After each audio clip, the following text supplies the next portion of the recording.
तो रात के बज रहे थे 12:30 और हम सोने के बजाय अपने दोस्त लोग के साथ निकल जाते हैं माता का दर्शन करने के लिए रजरप्पा मंदिर। और अभी नवरात्रि के टाइम या दुर्गा पूजा भी था, तो फुल रोड में Durga Puja vibe, lightning and सब कुछ था, जिसे हम एंजॉय करते हुए, पंडालों को एंजॉय करते हुए धीरे धीरे आगे बढ़ रहे थे। और दुर्गा पूजा के कारण शहर पूरा जगमग लग रहा था। फिर रास्ते में हम एक जगह भरवाते हैं पेट्रोल, फिर आ जाता है घाटी। घाटी में आने के बाद हमें दिखता है कोहरा, जिससे हमें डर भी लग रहा था, अच्छा भी लग रहा था, मजा भी आ रहा था। धीरे धीरे हम आगे बढ़ रहे थे। कहीं कहीं टर्निंग पे हमें दिख ही नहीं रहा था कि आगे से क्या आ रहा है। काफ़ी मुश्किल हो रहा था चलाने में, पर धीरे धीरे हम करते हुए पहुंच जाते हैं रजरप्पा धाम। करीबन हमें 1 से 1.5 घंटा लगा। अगर कोई नया ड्राइवर है तो 2 घंटा लग जाएगा। आप गूगल मैप पे देख के इजिली यहाँ पे आ सकते हैं। रजरप्पा पहुँचते ही हम देखते हैं सारा दुकान अभी बंद है, क्योंकि 3 बज रहा था। और एक भैया हमें दिखते हैं जो उठे हुए थे और हाथ देते हैं, पूछते हैं रूम चाहिए क्या। हम बोले रूम तो नहीं चाहिए भैया, बट हगना है, मतलब फ्रेश होना है, उसका व्यवस्था कर दीजिए। तो भैया हमें एक अच्छे जगह दिखाते हैं, बोलते हैं कि जाइए, पर प्रसाद आप हमसे ही लीजिएगा, हम आपको बाथरूम दिलवा रहे हैं। एक हमारा डील होता है यहाँ पे। डील को कायम रखते हुए हम लोग तीनों जाके होते हैं फ्रेश, और तीनों को काफ़ी जोर से प्रेशर आया हुआ था। फिर हम लोग नहाने का व्यवस्था देखते हैं जाके नदी तरफ बहाव काफ़ी तेज़ था, क्योंकि झारखंड में अभी चल रहा है मानसून का सीजन, और यहाँ पे 2 नदी का मिलन होता है। कमेंट में बताइए कौन से 2 नदी का मिलन होता है। और बहाव काफ़ी तेज़ था, इसलिए ज़्यादा मस्ती करते हुए नहीं, हम लोग साइड में ही नहाते हैं, क्योंकि ये बहाव ज़्यादा तेज़ है, पाप धुलने के चक्कर में हम लोग खुद ना धुल जाए, इसी का डर था। इसलिए हम लोग साइड में आस्ते आस्ते नहाने के बाद पूजा सामग्री लेके मंदिर की ओर रवाना हो जाते हैं, क्योंकि 4:30 से काफ़ी ज़्यादा बज चुका था, यानी 5 बज चुका था। और मंदिर का माता का पट 4:30 बजे खुलता है, और जितना ज़्यादा लेट करेंगे उतना ज़्यादा भीड़ होगा। इसलिए भैया हमें एक शॉर्टकट दिखाते हैं जहाँ काफ़ी ज़्यादा अंधेरा होता है। इतना अंधेरा होता है कि भैया खुद नहीं दिख रहे थे, और हम लोग खुद भी काले थे, तो हम लोग खुद भी एक दूसरे को नहीं दिख रहे थे। तो जैसे तैसे करते हुए हम लोग आगे बढ़ते हैं, कभी मोबाइल का फ्लैश जलाते हुए हम लोग आगे बढ़ते हैं। काफ़ी ज़्यादा अंधेरा रास्ता था, थोड़ा डर भी लग रहा था, बट माता का दर्शन करना है तो आगे बढ़ते ही रहना पड़ेगा।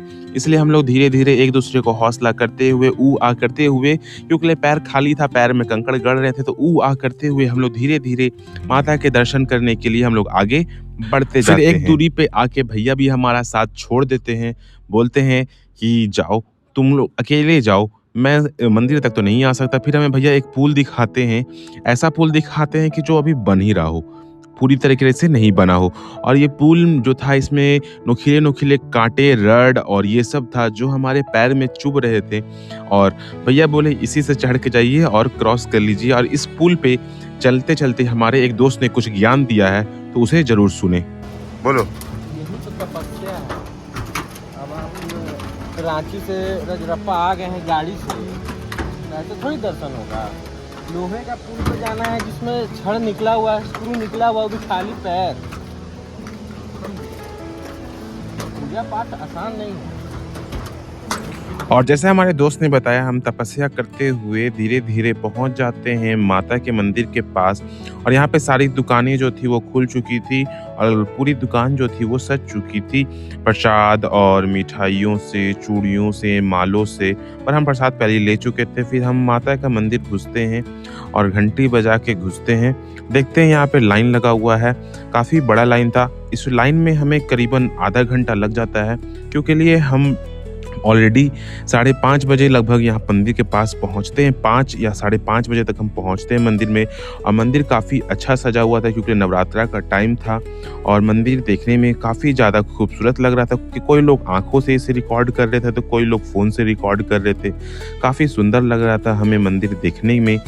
रजरप्पा मंदिर तो मैं कई बार आ चुका हूँ, पर इतना सजा धजा, इतने फूल से ठाठ बाट सा देखा, इतना लाइटनिंग वगैरह मैं पहली बार देख रहा था।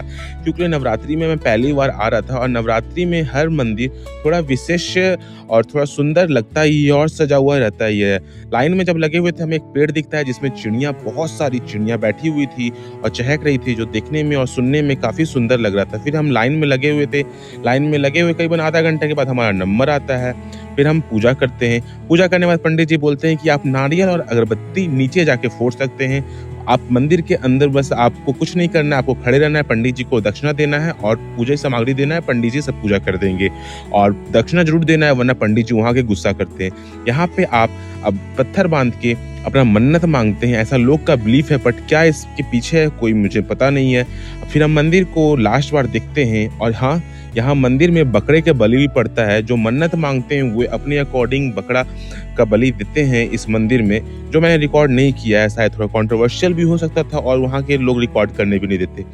और फिर पूजा करने के बाद हम लोग वापस से आ जाते हैं जहाँ से हम प्रसाद लिए थे, क्योंकि हमें प्रसाद जिसमें लिए थे डालिया वगैरह भी वापस करना था। वो सब हम अपने साथ घर नहीं ले जा सकते थे और हमें पैसा भी पेमेंट करना था। फिर उसी नोखीले पुल से चलते हुए अपने आप को कष्ट देते हुए हम लोग आ जाते हैं वापस। और आप यहाँ की खूबसूरती देख सकते हो, जब उजाला होता है यहाँ कितना खूबसूरत लग रहा था नदी, और देख के एकदम लगता था कि हम लोग स्वर्ग में ही आ गए हैं। देख के मन एकदम क्या बोले गाइस, वर्ड्स ही नहीं है एक्सप्लेन करने के लिए। फिर हम लोग धीरे धीरे आगे बढ़ते हैं और चल जाते हैं उस दुकान में। और यहाँ पे थोड़ा हमारे साथ कंट्रोवर्सी हो जाता है, क्योंकि भैया जो हमें फ्रेश होने के लिए दिए थे, हम उनके यहाँ प्रसाद ना लेके कहीं और से प्रसाद लेते हैं, जिससे गुस्सा के कारण भैया हमसे 30 रुपया एक्स्ट्रा लेते हैं, मतलब 3 आदमी का बाद फ्रेश होने का 10-10 रुपया। फिर हम गाड़ी पे बैठ के वापस रांची की ओर रवाना हो जाते हैं। रजरप्पा माँ की जय बोल के, जय माता दी बोल के हम लोग वापस रांची की ओर रवाना हो जाते हैं। और ये हमारा टूर करीबन 4 से 5 घंटा लगा। काफ़ी अच्छा, काफ़ी मज़ा भी आया इस टूर में। छोटा सा टूर था बट बहुत ही मज़ा आया। ऐसे ही वीडियो एंड ब्लॉग देखने के लिए सब्सक्राइब कर लीजिए कामचोर शिवम को। तब तक के लिए लाइक सब्सक्राइब कर दो गाइस। Bye bye.